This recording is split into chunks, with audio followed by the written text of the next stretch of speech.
योगानंद ने जो संस्था बनाई थी जिसको SRF कहते हैं, सेल्फ रियलाइजेशन फेलोशिप, उसी सेल्फ रियलाइजेशन फेलोशिप के साथ साथ जो हमने आपको जेम्स डोनाल्ड वाल्टर की बात बताई थी, उस जेम्स डोनाल्ड वाल्टर ने आनंद नाम की एक संस्था बनाई थी और बाद में इन दोनों संस्थाओं में खूब केस मुकदमे हुए, खूब लड़ाई हुई इस बात को लेकर कि योगानंद का इंटेलेक्चुअल प्रॉपर्टी राइट्स किसके पास रहेगा, उसकी पुस्तक कौन बेचेगा, उसकी CD कौन बेचेगा, उसके फोटो कौन बेचेंगे। मतलब कि ये परमहंस बनने का जो दावा करता था ईसा का प्रचारक, वो व्यक्ति के मरने के बाद उसकी लिखी पुस्तकों पर व्यापार के झगड़े बढ़ गए कि भाई ये हम बेचेंगे, ये तुम बेचेंगे, सारे पैसा कमाने पर लग गए। किस बात का परमहंस था जो अपने शिष्यों को, अपने डायरेक्ट शिष्यों को भी नहीं रोक पाया इस प्रकार के व्यवसायीकरण से और रोकने से।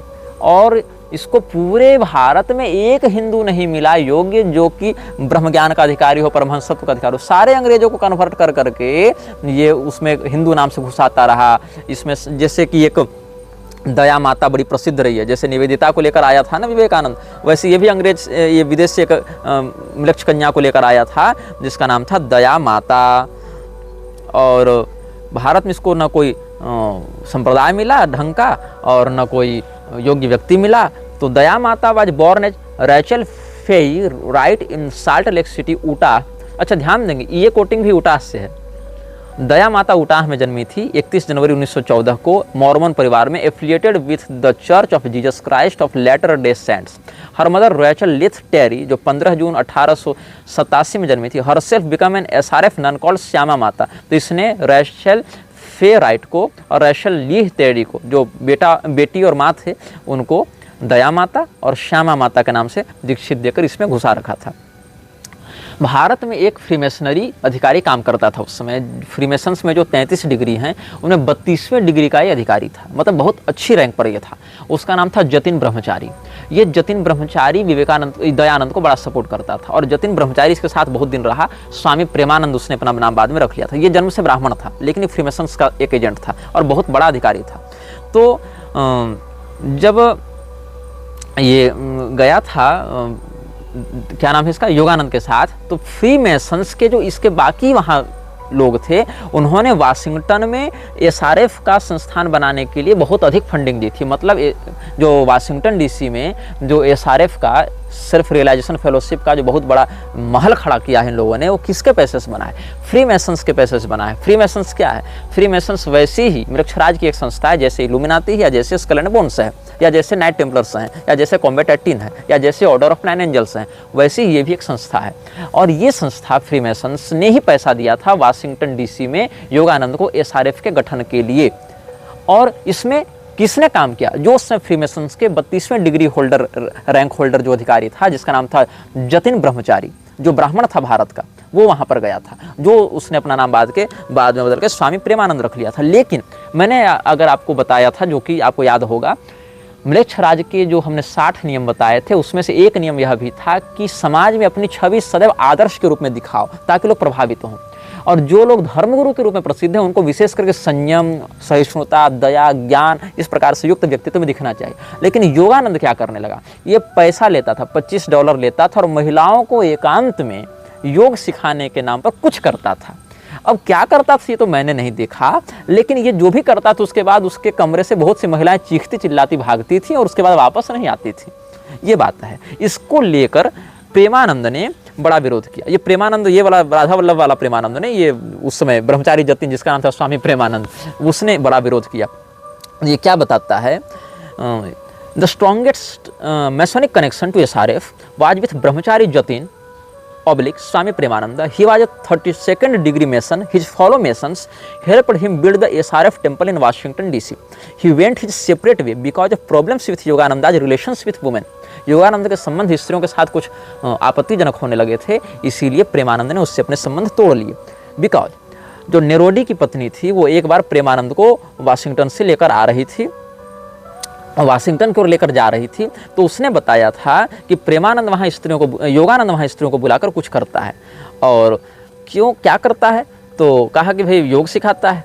तो क्या कहते हैं, यहाँ धीरानंद ये सब की बात भी आई है। तो बाद में हालांकि योगानंद के मरने के बाद उसका अंतिम संस्कार ठीक से हुआ नहीं था। योगानंद की लाश को बहुत दिनों तक रखा गया था, ताकि लोग आएँ उसका दर्शन करते रहें, दर्शन करते रहें, दर्शन करते रहें। योगानंद की लाश को बहुत दिनों के बाद अंतिम संस्कार नसीब हुआ था। हालांकि प्रेमानंद ने जो यहाँ का ब्राह्मण था ही कुछ तो इसकी पद्धतियाँ जानते ही था, तो जो हिंदू पद्धतियाँ थी उसके अनुसार माउंट वाशिंगटन में ही इसके अंतिम संस्कार की व्यवस्था की थी। तो नेरोडी की पत्नी ने बताया था कि माउंट वाशिंगटन से ये एक लड़की को सुरक्षित बाहर निकाल कर लाई थी, और ये कहती है नेरोडीज wife once drove a young woman from the top of mount Washington to the bottom of the hill when she ran out crying because of what Yogananda wanted her to do with him. Another woman walked all the way down after similar incident. Maybe to Yogananda it was a purifying ritual. जब योगानंद से पूछा गया कि तुम क्या करते हो, तो कहा हम उसको पवित्र कर रहे थे। अब पता नहीं इसको कहाँ से पवित्र कर रहा था, इसकी पवित्रता कहाँ से निकाल रहा था कि एक महिला भागती हुई चीखती चिल्लाती निकली। बाद में उसको नेरोडी की पत्नी नीचे लेकर आई थी पहाड़ से नीचे, और दूसरी को तो खुद ही पहाड़ से नीचे आना पड़ा था। लेकिन इतना जरूर है, अच्छा इन लोगों को लगा महिलाओं को कि भारत की कोई तंत्र विद्या है जो ये मेरे साथ करना चाहता था। है maybe it was even a well established tantric ritual from India with a tradition that went back millennia. ऐसी कोई तांत्रिक वामार्गी क्रियाएं कर रहा होगा मेरे साथ, जबकि योगानंद ने ये सब खुलासा कभी नहीं किया, उसके साथ वाले लोगों ने किया। But to those young women it was best in appropriate conduct with sexual overtones. अच्छा, योगानंद का विरोध प्रेमानंद ने इसलिए भी किया क्योंकि योगानंद खुलेआम स्त्रियों को यह कहा करता था कि मैं पिछले जन्म में तुम्हारा पति था। अब बताओ, जो क्रियानंद जो योगानंद का डायरेक्ट डिसिपल है, वो लोगों को कह रहा है कि ये क्रियानंद जो है वो पिछले जन्म में जीसस क्राइस्ट था। और जीसस क्राइस्ट को 3 गुरुओं ने शिक्षा दी थी, महावतार बाबा, लाहिरी महाशय और युक्तेश्वर गिरी पिछले जन्म में। ऐसा इनका दावा था योगानंद का। इसीलिए योगानंद को ही इन तीनों ने शिक्षा दी, इसीलिए जीसस का पुनर्जन्म है योगानंद। और इसके गुरु ने क्या कहा था, महावतार बाबा ने, दुनिया में प्रेम का विस्तार करो। तो लगता है उसको इसने ज़्यादा सीरियसली ले लिया, क्योंकि ज़्यादा प्रेम का विस्तार करने लग गया। इतने प्रेम का विस्तार करने लग गया कि इस पर हो गया केस, सेक्सुअल हरासमेंट का केस मियामी में हो गया। मियामी एक अच्छा प्रसिद्ध शहर है। तो क्या हुआ कि इसने खुलेआम महिलाओं को कहना प्रारंभ किया था कि पिछले जन्म में हम तुम्हारे पति थे। अब भैया, अगर ये पिछले जन्म में जीसस था तो पति कैसे हो गया? और अगर पति था तो क्रियानंद दुनिया को मूर्ख क्यों बना रहा था कि ये जीसस था पिछले जन्म में? तो कुल मिला के इनका पूरा का पूरा जो सिंडिकेट है वो झूठ के पुलिंदे पर पड़ा है। और उसमें मजे की बात क्या है कि खूब ये लोग योगी की आत्मकथा और ऑटोबायोग्राफी ऑफ योगी बेचे जा रहे हैं अलग अलग भाषा में, और खूब माल छापे जा रहे हैं, खूब पैसा कमाए जा रहे हैं। तो योगानंद आज telling various women that he was their husband in a previous incarnation is also well known. So is his telling disciples of both sexes that they were drawn to him in this life because they have unfinished karmic issues to work through together. फिर कहा कि तुम लोग, तुम्हारे पति और तुम दोनों मेरे पास इसीलिए इस जन्म में आए हो क्योंकि हमारा पिछले जन्म का प्रारब्ध जो था वो बचा रह गया था, कुछ हम लोग को काम करना था जो अधूरा रह गया था। अब अधूरा काम क्या करना था ये वो नहीं बताया, लेकिन वो जब भी अधूरा काम को पूरा करना चाहता था तो महिलाएं चीखती चिल्लाती भाग जाती थी। तो अब इसमें क्या हुआ, एक महिला अस्पताल तक पहुंच गई थी इसके कारण, और कोर्ट केस भी हो गया था। और 31 जनवरी 1928 को उसने खाने से मना कर दिया था उस महिला ने, और क्या कहा कि जब तक तुम हमारे स्वामी जी से इस भोजन को अभिमंत्रित करवा के नहीं लाओगे हम नहीं खाएंगे। और वो शेर के समान दहाड़ती थी और खुद को शेरनी बताती थी, और कहती थी मेरे स्वामी जी शेर हैं और ये शेरनी है। और जब उसके स्वामी जी मतलब योगानंद से पूछा गया क्या बात है, तो उसने कहा कि इसका पति इसको मेरे पास लेकर आया था ये कहकर कि ये नींद में चलती है और बड़बड़ाती है। अब देखो क्या हुआ था मियामी में, वो मैंने मियामी की बात कही थी तो मैं बता रहा हूँ, और ये भी मियामी में घटना घटित हुई थी। तो स्वामी योगानंद जो है वो बोस्टन आया था 1920 में, और वहाँ पर कुछ साल रहा, फिर लॉस एंजलिस चला गया 1925 तक। उसके बाद 1925 के बाद वो पूरे यूनाइटेड स्टेट्स में घूम घूम कर लेक्चर्स देने लगा। इसी समय वो 1928 में मियामी भी पहुँचा था। तो मियामी में अच्छा वो जो न्यूज़पेपर छपा था उसकी भी कुछ कटिंग्स ऑनलाइन सार्वजनिक हैं, तो उस न्यूज़पेपर को आप लोग देख सकते हैं, और संभव अगर होगा तो मैं उसको इस वीडियो में स्क्रीन पर दिखाने का भी प्रयास करूंगा। यद्यपि पुराने प्रति है तो उसके अक्षर बड़े धुंधले हो चुके हैं, तो वो आपको शायद पढ़ने में असुविधा हो, लेकिन फिर भी मैं इंक्लूड करने का प्रयास करूंगा। लेकिन उम्मीद कम है आप उसको पढ़ पाएंगे। लेकिन अगर आप गूगल में सर्च करेंगे इन विषयों में और थोड़ा डीप रिसर्च में घुसेंगे तो ये सारे प्रमाण आपको आर्काइव से प्राप्त हो जाएंगे। तो यहाँ क्या है, उस पेपर ने मियामी में छापा था कि योगानंद यहाँ योग सिखाने के नाम पर एक लव कल्ट चला रहा है, और उस लव कल्ट में महिलाओं को बुला रहा है। इसी कारण से मियामी के जो उस समय पुलिस इंचार्ज थे, मियामी के पुलिस इंचार्ज का नाम था एच लेस्ली क्विग। एस लेस्ली क्विग ने एक निषेधाज्ञा निर्गत की थी योगानंद के विरुद्ध कि जिसमें वो मियामी में प्रविष्ट होने पर निषिद्ध कर दिया गया था, उसको बाहर निकाल दिया गया था। कब? 14 जनवरी 1928 से लेकर फरवरी 1928 तक की ये सारी बातें हैं। तो Yogananda began a plan 2 weeks, और ये सब परमहंस योगानंद.com में लिखा है, मतलब मैं किसी फेक वेबसाइट से नहीं बता रहा हूँ। Yogananda began a plan 2 weeks of lectures and classes in the Scottish rite temple in Miami, Florida. They were to be followed by yoga classes during February at the Angelers Club in Miami and अच्छा ध्यान दीजिएगा, order of 9 angels और anglers club in Miami and free lectures at the Central High School. Yogananda was soon forced to leave Miami by police chief H. Leslie Quick. The local press reported the incident as follows. His life threatened by a delegation of indignant citizens. Swami Yogananda, East Indian love cult leader, was at a hotel tonight, determined to stay in Miami and fight it out. Despite police chief N. Leslie Quick's order that he leave town immediately, Yogananda later referred to this incident as my Miami crucifixion. क्या हुआ? जिन महिलाओं के साथ ऐसी घटनाएं घटित हुई थी वो उनके परिवार वाले, उनके परिजन योगानंद के ऊपर इतने हावी हो गए कि ऐसा लगा योगानंद को मार दिया जाएगा। तो मजबूरन में पुलिस ने कहा कि भैया तुम मियामी मत आओ, तुम्हारे चक्कर में फालतू बवंडर हो जाएगा। तो उनको मियामी से बाहर निकाल दिया गया और योगानंद ने इस बात को कहा कि मुझे ऐसा लगा जैसे मैं जीसस हूँ, और जैसे भीड़ जीसस के विरुद्ध हो गई थी और उसको टांग के खूंटी में कील ठोक दी थी, वैसे ही जनता मुझे भी क्रॉस पर लटकाने के लिए आने वाली। मतलब ये खुद को जीसस से इतना इंटरकनेक्टेड देखता था कि इसने खुद ही कह दिया कि जीसस भारत आया तो उसने 3 गुरुओं से लिया, और उन्हीं 3 गुरुओं से लिए जो मेरे 3 गुरु रहे, और इसका चेला तो इससे भी एक कदम आगे, गुरु गुरु तो चेला चीन। उसने कहा नहीं नहीं गुरुदेव, आप ही जीसस थे पिछले जन्म में। फिर इसने सोचा मैं जीसस था पिछले जन्म में और मुझे टांग दिया गया, लगता फिर से जमता मुझे इस जन्म में भी टांग नहीं आ रही। लक्षण हमारे आज भी नहीं सुधरे हैं। अब क्या हुआ? 1990 में केस नहीं हुआ था एसआरएफ और आनंदा के बीच में, जहां क्रियानंद को योगदास सत्संग एसआरएफ वालों ने, सेल्फ रियलाइजेशन फेलोशिप अमेरिका वालों ने कॉपीराइट का मामला करके बहुत दौड़ाया था, नाच नचाया था। In 1990 self realization fellowship SRF sued Ananda, another spiritual organization following the same teachings, to prevent them from using self realization as a part of their name. मतलब सेल्फ रियलाइजेशन फेलोशिप जो संस्था थी योगानंद की, उसने कहा कि दुनिया में मेरे अलावा कोई शब्द का प्रयोग ही नहीं कर सकता सेल्फ रियलाइजेशन। मतलब ये हमने कॉपीराइट करा रखा है सब, तुम सेल्फ रियलाइजेशन शब्द का ही नहीं प्रयोग कर सकते क्योंकि हमें सेल्फ रियलाइजेशन हुआ है, तुमको थोड़ा ही हुआ था, इसलिए हम बताएंगे।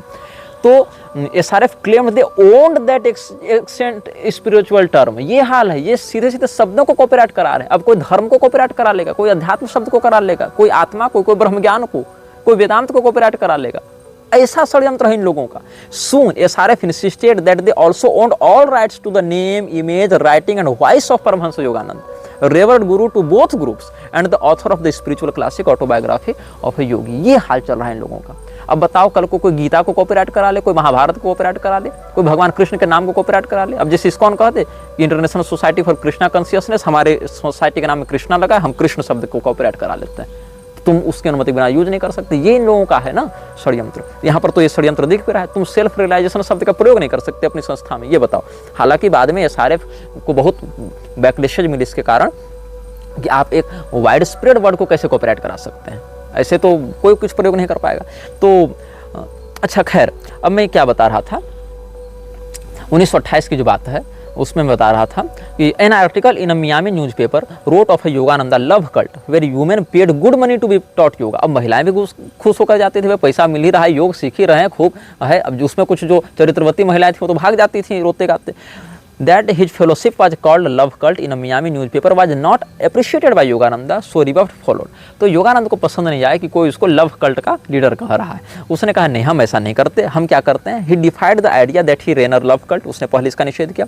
Someone he knew had been hit on the nose in Los Angeles, but not himself। He thought that the Miami Daily News had too grossly distorted something else he had said in an interview and put a word in his mouth, a word he did not even know the meaning of। और कुछ दावा उसने यह किया कि Miami newspaper ने मुझे frame किया है इस न्यूज़ के लिए और मैं कुछ और कहना चाहता था, मेरे बयान को तोड़ मरोड़ कर पेश किया गया, ये बात इसने कही। लेकिन ये बात इसने जरूर स्वीकार की अंत में, क्योंकि बहुत सारे महिलाएं गवाह थी कि हाँ मैं कुछ महिलाओं को प्राइवेट में कुछ सिखाता जरूर था, इतना ही इसने स्वीकार किया। He pointed out that only few of his lessons were given privately, इतना अवश्य कहा। और कहा कि मियामी में मुझे बहुत ज़्यादा अन्याय और फॉल्स रिपोर्ट्स का सामना करना पड़ा, ऐसा इसने कहा योगानंद ने। अब योगानंद ने क्राइस्ट के विषय में जो कहा वो सब हम आपको बता ही चुके हैं। योगानंद फ्रीमेसन्स के द्वारा जो लॉस्ट वर्ड की खोज की जाती है, जिसको AUM ऐसे ओम कह के सब लिखते हैं, ओम या AUM इस प्रकार से प्रयोग करते हैं, तो कहा फ्रीमेसन्स के विषय में योगानंद ने कि लॉस्ट वर्ड जो फ्रीमेसनरी का है वो ओम ही है, इसीलिए उनको इसी का प्रयोग करना चाहिए। और ये सब बातें उसने वाशिंगटन में जाकर, जहाँ पर जॉर्ज वाशिंगटन की इन्होंने मेसनरी लॉज में बड़ी प्रतिमा लगा रखी है, वहाँ पर ये सब बातें इसने कही थी। परमहंस योगानंद के विषय में एक पुस्तक अभी कुछ समय पहले प्रकाशित हुई है, जिसमें वो दावा कर रहा है कि मैं इस पुस्तक का लेखक नहीं हूँ, इस पुस्तक का लेखक है जीसस क्राइस्ट। 1 अगस्त 2004 को सेल्फ रियलाइजेशन फेलोशिप की वैश्विक संस्था ने एक अधिवेशन किया था। उस अधिवेशन में एक पुस्तक को सार्वजनिक किया गया जिसका नाम था the second coming of Christ. तो सेकंड कमिंग ऑफ क्राइस्ट को परमहंस योगानंद की कृति के रूप में प्रमोट किया गया और उसमें लिखा गया है कि I am not the author, it is Christ. ये पुस्तक मैंने नहीं लिखी है, ये पुस्तक सीधे जीसस क्राइस्ट ने लिखी। अब बताओ कि ईसाइयों के मध्य कितना क्रेज बनेगा, कितनी बढ़िया फंडिंग होगी, कितनी बढ़िया इसको मेंबरशिप मिलेगी। तो क्या लिख रहा है ये कि एक दिन रात को जब इनसिनिटस कैलिफोर्निया में मैं अपने आश्रम में बैठा हुआ था और अपने आत्मा की गहराई से मैं प्रार्थना कर रहा था, तो मुझे एक ओपल शेप के ब्लू लाइट का अनुभव हुआ। तो मेरा पूरा कमरा जो था वो एक ब्लू लाइट से ढक गया था, ऐसा ये बता रहा है। और मेरे सामने जीसस प्रकट हुए, ऐसा ये दावा कर रहा है। और his face was divine, his appearance was of a young man in his 20s with a sparse beard and moustache, his long black hair parted in the middle had a golden light about it. His feet were not touching the floor. His eyes were the most beautiful, the most loving eyes I have ever seen. Oh, ho, ho, ho. The whole universe I saw glistening in those eyes. They were infinitely changing, and with the each transition of expression, I intuitively understood the wisdom conveyed. In his glorious eyes, I felt the power that upholds and commands the myriad worlds. Jesus इसके सामने प्रकट हुआ, एकदम दिव्य सुंदर गंधर्व स्वरूप इसका वर्णित कर दिया। और उसके हाथ में एक होली ग्रेल था, प्याला भी था। As he gazed down at me, a holy grail appeared at his mouth. जब वो मेरी ओर झुका तो एक उसके मुंह में प्याला दिखा। और इतने नहीं, it descended to my lips and touched them, then went upon again to Jesus. फिर उसने इस प्याले को इसके होठ से सटाया, पिलाया भी, हम प्याला भी बनाया जीसस का। मतलब जो व्यक्ति अपने 3 गुरुओं को जीसस के पूर्व जन्म का 3 गुरु बताता है और इसका चेला इसी को जीसस का पुनर्जन्म बताता है, उसी के सामने जीसस प्रकट हुआ और दोनों साथ में बैठ के पी रहे थे। और ये थे हमारे परमहंस बाबा। ये सुनो, ये मैं नहीं कर रहा, ये खुद ये कह रहा है। और उसने कुछ पीने के बाद कहा, you should drink of the same cup of which I drink. वाह, क्या हम प्याला बातें हैं दोनों। और उसके बाद इसको ऐसा नशा चढ़ा कि कहता है Yogananda, I was joyous beyond dreams to receive the testimony of his blessings of his presence. His word meant that I was drinking of his wisdom through the holy grail of his perceptions which he had dropped in my consciousness, and he was pleased. He approved very dearly and blessed me for writing these interpretations. This I can say without pride, because the interpretation of Christ's word herein is not mine. It has been given to me. I am happy this book is coming through me, but I am not the author. It is Christ. I am only the vehicle through which it is explained. ऐसा योगानंद ने the second coming of Christ में लिखा है कि मैंने वो प्याला पिया तो मुझे लगा कि उस जीसस के दिव्य ज्ञान को मेरे अंदर डाला जा रहा है और मुझे आदेश मिला कि मैं इस बात को जनता तक पहुंचाऊं। फिर मैंने ये पुस्तक लिखी है और इसका लेखक मैं नहीं, इसका पुस्तक क्राइस्ट है। अद्भुत, गजब चल रहा है इसका भी, लेकिन मतलब अलग लेवल चल रहा है। और क्या कहता है, इस अंधकार से भरे युग में जीसस ने वो ज्ञान हमें दिया। बहुत से गुरु संसार में आए, लेकिन उन्होंने केवल ज्ञान के छोटे मोटे मोती दी और फिर वो भाग जाते थे। लेकिन ये मास्टर डिफरेंट है, but this master is different. उसने मोती नहीं दिया, उसने समुद्र दे दिया। मोती तुम खुद चुनो भैया, पूरा समुद्र तुम्हारा है। छोटे मोटे मोती देकर बहकाया नहीं, पूरा समुद्र दिया और हमको कहा तुम इसको पियो। There is such a treasure trove in his writings. ये बात है, they are so extensive, they are so extensive. और इसीलिए ये सब जीसस है। 12 years working on the second coming, I can not stress you to enough how much it changed my consciousness. एक मृणालिनी माँ थी जो दया माता की सहेली लगती थी एक प्रकार से। तो सेकंड कमिंग ऑफ क्राइस्ट में दया माता और मृणालिनी माता दोनों बैठकर डिस्कस कर रही थी और कहा कि इस पुस्तक के माध्यम से मुझे इतनी गजब जानकारी मिली और मेरी चेतना इस स्तर पर पहुंच गई कि मैं कह नहीं सकता हूं, बस तुम पढ़ते जाओ पढ़ते जाओ पढ़ते जाओ।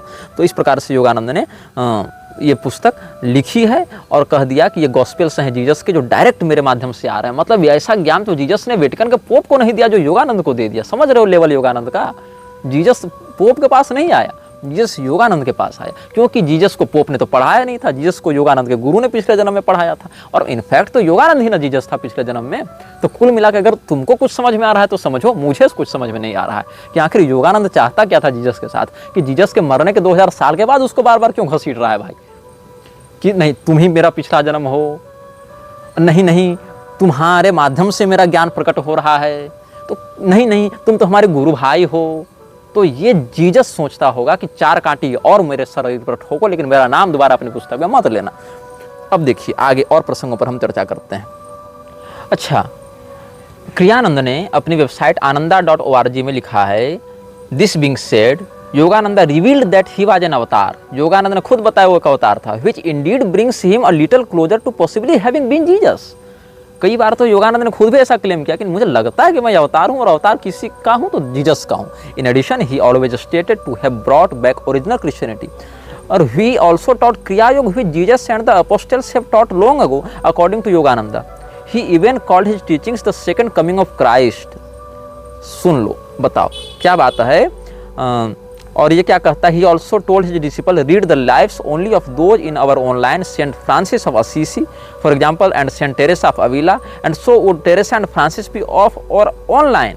मतलब इसने टेरेसा और फ्रांसिस को अपनी गुरु परंपरा का बता दिया। In addition Yogananda stated that his 3 gurus Lahiri Mahasaya, Shri Yukteswar, Mahavatar Baba ji were the 3 wise men who came to visit Jesus at the Manger and whom Jesus later visited in India। अब बताओ, ये हाल है योगानंद का।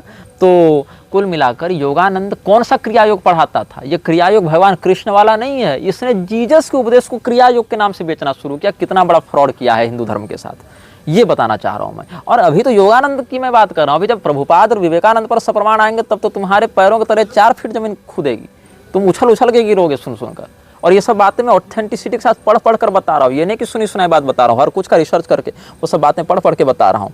अब क्राइस्ट कॉन्शियसनेस करके भी इसने एक आंदोलन चलाया था, जैसे बाद में इस्कॉन ने कृष्णा कॉन्शियसनेस चला दिया। लेकिन क्या कह दिया कृष्णा कॉन्शियसनेस के नाम पर? Krishna is Christ and Christ is Krishna. इन दोनों को एकजुट कर दिया इसने। मतलब कृष्ण भगवान और विष्णु भगवान में भेद है, कृष्ण भगवान और शिव जी में भेद है, लेकिन कृष्ण और क्राइस्ट में कोई भेद नहीं है। ऐसा जो प्रभुपाद है उसने कई बार कहा है। Disciples of Paramahansa Yogananda wisdom and stories, इस प्रकार से एक पेज है फेसबुक पर। ये लिखता है द लॉस्ट वर्ड। इसमें योगानंद, जॉर्ज वाशिंगटन और फ्रीमेसन्स तीनों के बीच के संबंध को बताया इन लोगों ने। Disciples of Paramahansa Yogananda wisdom and stories, इस पेज ने 2 मार्च 2022 को ही लिखा था, मैंने सेव करके रखा था। The lost word, self realization, freemasonry and George Washington. इस आर्टिकल के ओरिजिनल लेखक हैं डॉक्टर लुइस फ्री में, और ये योगानंदा site.wordpress.com पर भी उपलब्ध है। Freemasonry is a centuries old secret spiritual society dating from the 1500s, 1600s, the era of Shakespeare, and that time the secrecy served to protect its spiritual teachings and also their practitioners from persecution and possible death at the hands of the state. Its esoteric teachings reach back to India of Vedic times. The organization has continued to modern times, though the deeper spiritual meaning has been lost. In this talk, Dr. Lewis first explains the lost word in Paramahansa's teachings, then he then shows that the same purpose is found in Freemasonry. दोनों का purpose, Yogananda और freemasonry का purpose एक ही था, to regain the lost word. George Washington was a freemason and the grand master of his lodge at the time he was president of the newly formed United States of America. Many other founding fathers, future presidents and citizens were also masons, though most not understanding the inner esoteric meaning, practiced only the outer exoteric rituals and moral teachings. George Washington Masonic memorial, इस type से एक title है। Read some of Paramahansa ji statements about the great spirituality of Lord Washington. और George Washington की प्रशंसा में बहुत कुछ योगानंद ने सार्वजनिक रूप से कहा और लिखा है। अब हम इस विषय को पूर्ण करते हुए एक आपको ठोस बात और बताएंगे। जिस समय योगानंद की मृत्यु हुई थी 1952 ईस्वी में, उसके 3 सप्ताह तक लगभग इसके शव का अंतिम संस्कार नहीं होने दिया गया था। इसको सार्वजनिक प्रदर्शनी करने के लिए एक जैसे वो अंदर रख के ऊपर से कांच चढ़ा देते हैं और फिर बाद में लोग दर्शन करने आते हैं या अपनी श्रद्धांजलि देने आते हैं उनकी परंपरा में, तो लगभग 3 सप्ताह तक इसके शरीर को सार्वजनिक प्रदर्शनी के लिए रखा गया था। लेकिन ये सड़ा गला नहीं, इसकी जो चमड़ी है वो फीकी नहीं पड़ी, इसमें कोई विकृति नहीं देखने को मिली। तो इस बात को एसआरएफ ने बहुत प्रचारित किया कि हमारे योगी जी तो एकदम परमहंस थे, देखो उनके शरीर की दिव्यता, देखो उनका योग बल, उनकी समाधि देखो, इनका शरीर तो निश्चेतन होने के बाद भी नहीं सड़ रहा है, इनका शरीर तो बहुत दिव्य है, इस प्रकार से इसने कहा था। तो एसआरएफ ने इस बात को खूब किया प्रचारित। तो इस विषय पर लोगों ने, जो भी मरे हुए लोगों के साथ काम करते थे, जो मौचरी में काम करते थे, जो लोग सिमेट्री में काम करते थे, जो लोग पोस्टमार्टम इत्यादि करने के विशेषज्ञ, उन लोगों ने बड़ा रिसर्च किया। तो द स्केप्टिक्स नाम से वेस्टर्न कनाडा में ये सब छपा है, रैशनल इंक्वायरर, द स्केप्टिक्स, ये सब में छपा है। Leonard angel, a professor of philosophy at the University of Columbia, recounts how he investigated the miracle, which is reported in almost every Yogananda publication put out by the Self-Realization Fellowship, the society founded and organized by Yogananda to propagate his teachings। जब SRF की स्थापना इसने की थी योगानंद ने, तो उसी योगानंद की इस घटना को एसआरएफ अपनी हर पुस्तक में छापे जाता है। तो लियोनार्ड एंजल नाम के एक व्यक्ति ने इस बात की जांच पड़ताल की। कहता है, after the body of Paramahansa Yogananda manifested a phenomenal state of immutability, the story of self realization magazine, Los Angeles. कब छपा था? 1952 की मई का संस्करण, मासिक पत्रिका थी। And the national news weekly time 4 August 1952 reported that, क्या कहता है? The great world teacher demonstrated the value of yoga not only in life but in death. Weeks after his departure, his unchanged face shone with the divine light luster of incorruptibility. Mr. Harry Rowe, Los Angeles mortuary director, Forest Lawn Park Memorial Park, in which the great master is temporarily placed, sent self-realization fellowship of notarized letter from which the following extracts are taken। तो एक व्यक्ति था Harry raw, जो Los Angeles के mortuary का निदेशक था। उसने एसआरएफ को भेजा था एक पत्र। उस पत्र में इसने क्या लिखा था? खूब इसने प्रशंसा की, कहा कि हम तो धन्य हो गए ऐसे मुर्दे को देखकर, मतलब ऐसे शव को देखकर जो अभी तक सड़ नहीं रहा, गल नहीं रहा।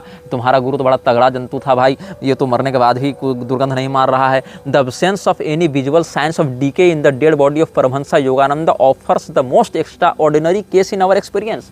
No physical disintegration was visible even 20 days after death। No indication of mould was visible on his skin and no visible desiccation drying up took place in the bodily tissues. मतलब न शरीर में फफूंद पड़ रहा है, न शरीर पीला पड़ रहा है, न उसकी चमड़ी सिकुड़ रही है, न चमड़ी का पानी सूख रहा, मतलब जो एक नमी होती है वो खत्म हो रही है। This state of perfect preservation of a body is so far as we know from mortuary annals an unparalleled one. At the time of receiving Yogananda body, the mortuary personnel expected to observe through the glass lid of the casket the usual progressive signs of bodily decay. Our astonishment increased day by day without bringing any visible change in the body under observation. Yogananda's body was apparently in a phenomenal state of immutability. No odor of decay emanated from his body at any time. कहा कि दुर्गंध भी नहीं आ रही शरीर से। The physical appearance of Yogananda on March 27th, just before the bronze cover of the casket was put into position, was the same as it had been on March 7th. मतलब 7 मार्च से लेकर 27 मार्च 1952 तक योगानंद के शरीर में न रंग बदला, न कोई दुर्गंध आई, न चमड़ी सूखी, न पीलापन पड़ा, न फफूंद पड़े, न सड़ने का गलने का कोई भी चिन्ह देखने को मिला। अब इस बात से सारे लोग बड़े प्रभावित हुए। इसका तो भाई प्रचार होना चाहिए, गुरुजी के करामात, गुरुजी जिंदा गुरुजी और मरने के बाद तो महागुरुजी। तो गुरुजी की इस बात का प्रचार किया जाने लगा। और जो डेथ सर्टिफिकेट था योगानंद का, वो केनेथ आई जॉनसन के द्वारा जारी किया गया था और ये मृतक प्रमाण पत्र संख्या 2641 थी। और इसमें हुआ क्या था, इसके पीछे जो रहस्य ये मैं बताता हूँ। जो रिसर्चर ने इस मिथ को बस्ट किया है, जो मिथ बस्टर ये जो रिसर्चर था उसने किया है। तो हैरी रॉ के लेटर को जब देखा गया, ध्यान से एग्जामिन किया गया, मरने की तिथि, प्रदर्शनी की तिथि और जांच, अंतिम जांच की तिथि, इन तीनों को मिला गया। तो ये इसमें और भी जब लोगों से संपर्क किया गया तो क्या कहा गया है, I am sure we have bodies for 2 or 3 months with good preservation. This is not unusual. Creams are not necessary. 2 से 3 महीने तक भी शरीर नहीं सड़ता है, ये सामान्य बात है और इसमें क्रीम लगाने की भी कोई आवश्यकता नहीं पड़ती है। कुछ ऐसी ताबूतों का निर्माण किया जाता है, एयर टाइट है, उसका तापमान वैसा रखा गया है, एयर टाइट है, या वैसे प्रिजर्वेशंस का प्रयोग किया गया जिसमें अलग से कोई क्रीम लगाने की आवश्यकता नहीं पड़ती। That preservation for 20 days through embalming is not unusual. बस उसको एम्बेलम किया गया, ऊपर से एक हल्का सा लेप लगाया गया है, बाकी कोई ममीफिकेशन वाला कोई अलग से ममीफाई करने के लिए क्रीम नहीं लगाया गया है जो केमिकल्स लगाते हैं, बस एक एम्बाम करते हैं उसको, एक छोटा सा एक लेप लगाते हैं।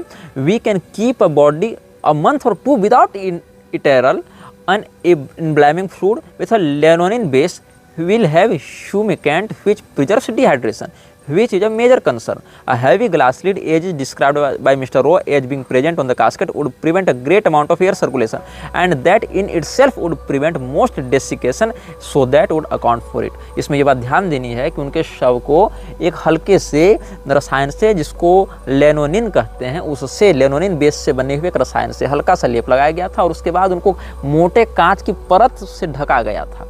तो मोटे कांच की परत से हवा का पास आउट होना संभव नहीं होता है, वो एयर टाइट पैक है, और जो एयर टाइट पैक है जब वहाँ हवा ही नहीं घुसेगी भैया तो डिकम्पोजिशन तो बहुत स्लो हो जाएगा, इससे भी वो तो एयर टाइट हो गया ना। तो एयर टाइट वस्तु में सड़ती बहुत धीरे है, बहुत धीरे डिकम्पोज होता है। ऊपर से आप लेनोनिन का ऊपर परत लगाए हुए हैं तो वो तो ऐसे ही प्रिजर्व हो गया, मसाला बना दिया गुरुजी को जिंदा इन्होंने, एयर टाइट कंटेनर में पैक कर दिया मरने के बाद शरीर को। तो far from being a demonstration of yogic powers, a phenomenal state of immutability, a miracle through the grace of the heavenly Father, ये सब बातें कहने की बजाय कि हम योग सत्ता का प्रदर्शन कर रहे हैं, हम इम्यून हो गए हैं, हम परम पिता स्वर्ग के राजा की कृपा से ऐसा हो, में सुनो सीधी बात यह है, it seems that any perception that the miracle had occurred was simply the result of misleading selections taken from a misleading letter। ये हैरी एडवर्ड्स ने 1995 में इसको बाकायदा फिर प्रकाशित भी करवाया था। और हैरी रॉ का जो फॉरेस्ट लॉन का जो डायरेक्टर था हैरी रॉ, उसका जो स्टेटमेंट है वो सही है कुछ मामलों में, लेकिन इनकम्प्लीट है। उसमें केवल वही बात को हाईलाइट करके दिखाया गया जो अपने काम की थी, जिससे योगानंद के चमत्कारी होने का बात हो। लेकिन मिस्टर रॉ ने ये भी कहा था उसमें कि योगानंद की नाक में दाग धब्बा लगने लगे हैं 20 दिन के बाद, so as sign that the body was not perfectly preserved. In any case, the Saref's claim that lack of physical disintegration is an extraordinary phenomenon is misleading। जो एसआरएफ दावा करती है कि ये हमारे गुरुजी का शरीर तो सड़ ही नहीं रहा था, वो बिल्कुल गलत है। और सुन लो क्यों। The state of the yogis body is not unparalleled बस कॉमन। जो ये योगी जी मरे हैं योगानंद, उनके शरीर के साथ जो स्थिति हो रही है वो कोई अनपैरेलल्ड एकदम अद्वितीय बात नहीं है और समानांतर बात नहीं, बल्कि बहुत सामान्य बात है। क्योंकि कोई भी बॉडी जिसमें लेनोनिन का एम्बेलमेंट किया जाता है वो 1 से 5 महीने तक नहीं सड़ती है दफनाए जाने के बाद भी। जैसे ताबूत में बंद करके दफनाते हैं वो एम्बेलमेंट लगा के, ईसाई लोग ऐसे ही करते हैं। तो उसके 4 महीने 5 महीने बाद तक भी वो बॉडी ऐसी ही दिखती है, ऐसा हम मॉर्चरी के अनुभव होने से बता सकते हैं। और अकॉर्डिंग टू जीसस प्रेसियाडो, जीसस प्रेसियाडो नाम का एक व्यक्ति था, ये दूसरा जीसस है, ये ठीक मतलब इस संस्था वाला जीसस नहीं था, ये सामान्य जीसस था। Who has been in the mortuary business for 30 years. वो ये बात इस प्रकार से कह रहा है कि in general the less pronounced the pathology at the time of death the less notable are the symptoms of necrosis. Some bodies are well preserved for years after burial. Personal correspondence Mike Drake. Some under extraordinary conditions are well preserved for hundreds even thousands of years। ये incorruptible body जो Robert Tod carol ने लिखा था वहाँ से भी पढ़ा जा सकता है। और skeptic.com/incorrupt.html इस लिंक पर भी आप लोग देख सकते हैं। तो ये सब जो महासमाधि और मैजिकल कॉन्शियसनेस ये सब दिखा रहे हैं, ऐसी कोई बात अलग से नहीं है। ये उस रसायन का कमाल था और उस एयरटाइट कंटेनर का कमाल था कि योगानंद के शरीर की सड़ने की प्रक्रिया बड़ी धीरे थी। आमतौर पर जो बॉडी लेप लगाने के बाद 10-15 दिन में सड़ेगी, वो कंटेनर के कारण 2 महीने में सड़ेगी क्योंकि एयर टाइट कंटेनर है। उसमें भी योगानंद की बॉडी तो 20वें दिन ही नाक इत्यादि से गलनी प्रारंभ हो गई थी, ऐसा कहा गया था। तो कुल मिला के योगानंद को महावतार बाबा और क्रिया योग ये 2 शब्द मिल गए, विदेशी तगड़ी फंडिंग मिल गई और भारत की श्रद्धालु बाबा को देखकर चरणों में लौट जाने वाली जनता मिल गई। और उसने क्रिया योग के नाम पर खूब जीसस का प्रचार किया, खुद को जीसस बताया, जीसस को खुद का गुरु भाई बताया। उसने जीसस के नाम पर इतना प्रलाप किया कि जीसस ने सोचा था कि ठीक मैं 2000 साल पहले मर गया, अभी यहाँ रहता तो ये अलग से 4 कांटे और ठुकवाता कि नहीं इसके पाप कुछ और बढ़े, इसको थोड़ा और हम ग्लोरीफाई करेंगे। तो कुल मिला के हमने आज आपको योगानंद के विषय में जो उपलब्ध प्रमाण हैं उसी के एक शब्द से आपको सारी बातें बताई हैं, उसी के संदर्भ से सारी बातें बताई हैं। इन सभी बातों का आप क्रॉस वेरीफाई भी कर सकते हैं। जैसा कि हम बता चुके हैं कि मृच्छराज ने कायस्थ समाज से 3 ऐसे वक्ताओं को चुना जो विदेशी भाषाओं में निपुण रहे, जो विदेशी लोगों को अपने वक्तृत्व शैली से आकर्षित करने की क्षमता रखते थे। उसमें आज हमने मुकुंद घोष उर्फ योगानंद की बात की है, और हम इसके बाद प्रभुपाद पर बात करेंगे, और फिर समयानुसार हम विवेकानंद की भी बात करेंगे, और फिर धीरे धीरे आपको और भी बहुत कुछ बताएंगे, यह समझाते हुए कैसे भारत में गौ के विरुद्ध, ब्राह्मण के विरुद्ध, वेद के विरुद्ध, संतों के विरुद्ध सिस्टमेटिक तरीके से शासकीय संरक्षण में षड्यंत्र किए जा रहे हैं, और कैसे मृक्षराज की इन गतिविधियों का प्रभाव सनातन धर्म के विरुद्ध देखने को मिल रहा है। यह वीडियो जल्द ही हटा दिया जा सकता है। कृपया थर्ड पार्टी ऐप्स का उपयोग करके डाउनलोड करें। आप इस वीडियो को अपने चैनल पर फिर से अपलोड भी कर सकते हैं।